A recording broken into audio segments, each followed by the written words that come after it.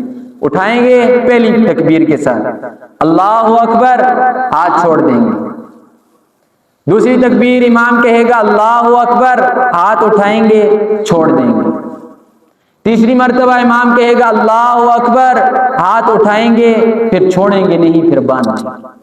یہ 3 تکبیریں پہلی رکعت کی ہوگی، کوئی مشکل بات اس کے اندر نہیں. پہلی تکبیر کے ساتھ آپ نے ہاتھ چھوڑنے نہیں، جب پہلی نماز شروع کریں گے نا اس کے ساتھ آپ نے ہاتھ نہیں چھوڑنے۔ اس کے علاوہ جو 3 تکبیریں کہی جائیں گی، پہلی 2 کے وقت ہاتھ اٹھا کر چھوڑیں گے، تیسری تکبیر میں جب امام کہے گا اللہ اکبر تو ہاتھ باندھ دیں گے۔ پھر آگے امام کا کام ہے، وہ اپنی تلاوت کرے گا، اس کے بعد قرات ہونے کے بعد پوری رکعت اسی طرح پڑھیں گے جس طرح عام نماز پڑھتے ہیں۔ اب دوسری رکعت ہوگی، سورہ فاتحہ کی تلاوت ہوگی، اس کے بعد 7 سورت ملائیں گے۔ سورت ملانے کے بعد امام کہے گا اللہ اکبر، ہاتھ کانوں تک اٹھائیں گے، اٹھا کر چھوڑیں گے، تکبیر۔ دوسری تکبیر ہوگی اللہ اکبر، کانوں تک ہاتھ اٹھا کر ہاتھ چھوڑ دیں گے۔ تیسری تکبیر ہوگی اللہ اکبر، کانوں تک ہاتھ اٹھا کر ہاتھ چھوڑیں گے۔ 3 تکبیریں آپ کی پوری ہوگی۔ اس کے بعد جو چوتھی تکبیر امام کہے گا نا اللہ اکبر، یہ کس کی تکبیر ہے؟ یہ رکوع کے اندر جانے کی۔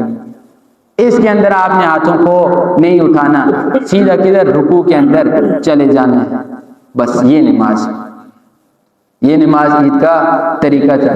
وقت بھی تقریباً پورا ہو چکا ہے، صفیں سیدھی کر لیں، صفوں کے اندر خلا نہ چھوڑیں۔ یہ چھوٹے بچے ہیں، انہیں تھوڑا پیچھے کر دیں اور آگے صف